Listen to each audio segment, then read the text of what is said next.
Hey, welcome back to Red Live. Y'all just keep coming back. What is it? What is it? You like me? You can tell me. Have my DM. I'm not the kind of person that you forget you met. Don't stop the music, no, cause I'm not leaving yet. Rooftop dancing city lights, I let go of my fears tonight. And we're posting down my story so everyone can share in our delight. So what's up? What's popping? Welcome back to Red Live. This is Red, and I hope you're truly having a red day. So today, let's just hop into today's topic. This is kind of a free video. I did not make a script or anything. I just wanted to chat and give a little bit more insight into why I started YouTube, right? Like, why did I just start making YouTube videos? Why did this cute red cunty queen just start popping up on your screen? Where did I come from, babe? Like, let's talk about it. So, if you don't know, again, my name is Red. I love the color red, as you can probably tell. I decided to start seriously making content here on YouTube about 2 months ago or 3 months ago in December. And I did that because of a lot of different things. So let's just go through that in this video. So first and foremost, the election. I cannot get over the fact that America is in a fast downward spiral descent into intense fascism. Like, it is scary, it is heartbreaking, and it is not the result that, of course, I wanted from the election. Obviously, the election was super complicated, and I'm not want to get into a whole political like sidebar. But it's just none of this is what I think anybody truly needs right now in terms of human rights happening, right? So that happened, and I started doing some research into why did that happen? Why do we keep finding ourselves in this spiral? Like, why does it seem like we are kind of caught up in this rabbit hole? Because it seemed like all my experiences had not really made that clear to me. And I went to YouTube, funny enough. And this is where I kind of started to learn about certain YouTubers like FD Signifier, who were having really deep conversations about the manosphere. And I had also heard this term in NPR and how it had contributed to Donald Trump's re-election, and I wanted to understand it better. And so I started to see this trend based on how everyone was explaining it. Again, big shout outs to FD Signifier about how the manosphere is built up of a lot of major voices, your Andrew Tates, your people who are kind of popping up in a lot of these self-help spaces for young men, and are kind of the leading voices in a lot of these areas on how to, I guess, like, again, like self-help or something. That can mean anything. That could be, how do I do better in the gym? That could be, how do I, become more motivated? How can I stay consistent with my goals and aspirations? All these things. And I think with the conclusion that a lot of sources came to is that there just was not enough voices there of people who I think had a more healthy perspective on masculinity, right?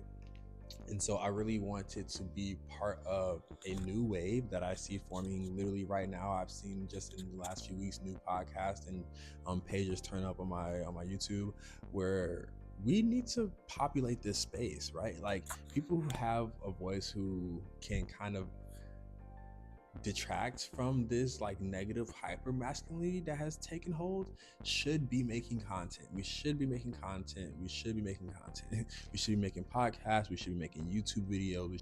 Everything. We should be making everything, because too often I think that we feel excluded from these spaces, and we feel excluded from mainstream conversations, that we start to live as if we don't have a right to be in those conversations. And I wanted to start to interject myself, and not just in a broad kind of, I'm here kind of way, but in a way where I get to shine a light on the things that I know best and the things that I have had personal success in, which is a lot of, for me, is creative branding. It is being able to build networks in your community, even when there are really strong sentiments of people who disagree with you and disagree with your lifestyle. Like, how do you still be successful in that as a creative person? That's the expertise I believe I bring to the table. And I also have, curriculum development skills. And so I love to teach, I love to chat. I believe that this channel, along with all the waves of channels that are being created, can really serve as safe spaces for people who are trying to also join in and to let the younger generation know. Like I said, I'm 27, but there are people who are a whole decade younger than me who are just getting their first taste of adulthood, who need a little bit of hope to know that not everybody out here is unconcerned with where the future is going, and unconcerned with what that means for young people, and unconcerned with creating safe spaces for you as well. So that's number one. I wanted to take up more space on the internet as a Black, queer, non-binary person.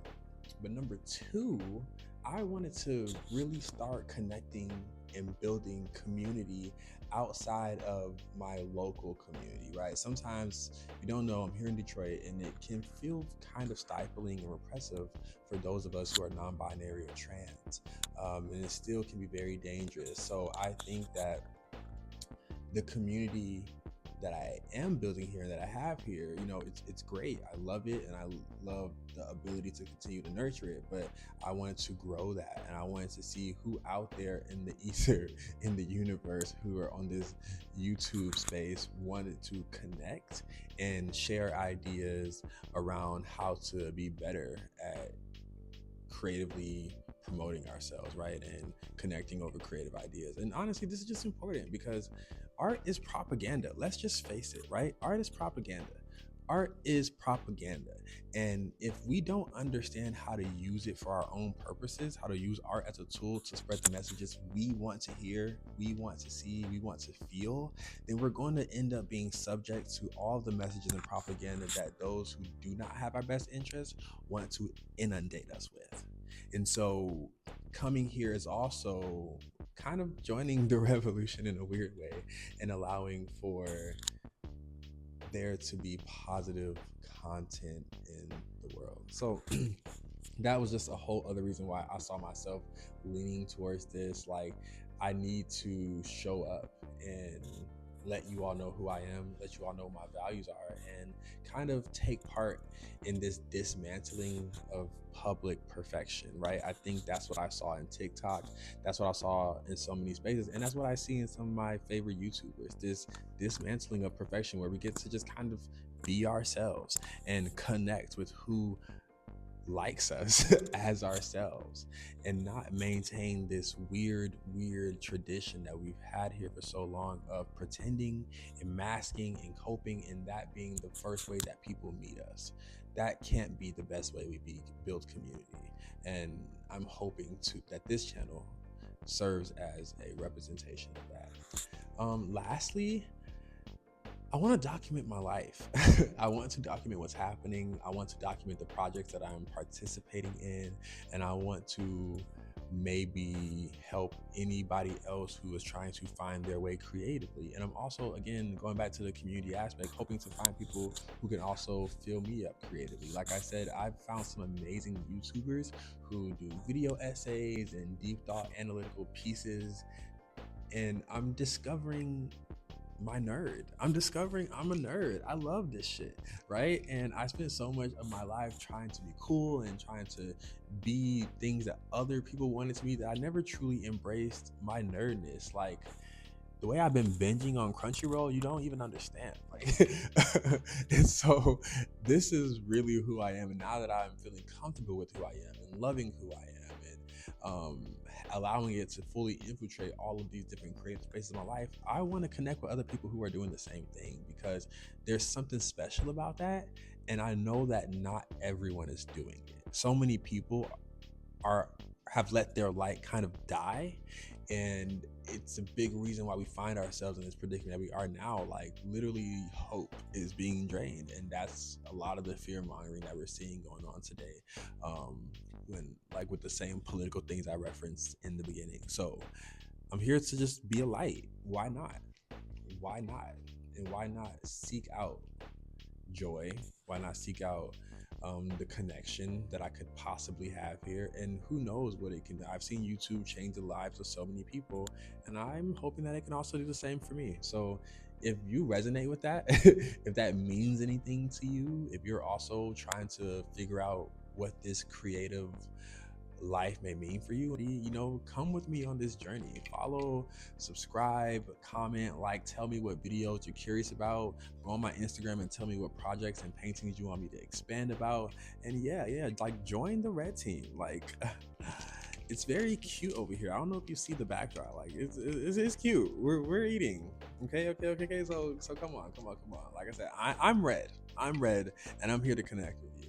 If you're an artist, connect with me, follow me, message me. Let's do this. Let's build community. Okay, I'm gonna stop rambling now, and I'm gonna go. But I'm glad you stopped and tuned in. I hope you made it. Honestly, if you made it all the way to the end, because I don't know who does, but if you made it all the way to the end, put me a little rose in the comments. Just a little cute rose emoji. That's all I'm asking. Or a little heart or something red. All right. Peace out. I hope you have a red day, a red week, a red month, and ultimately a red year.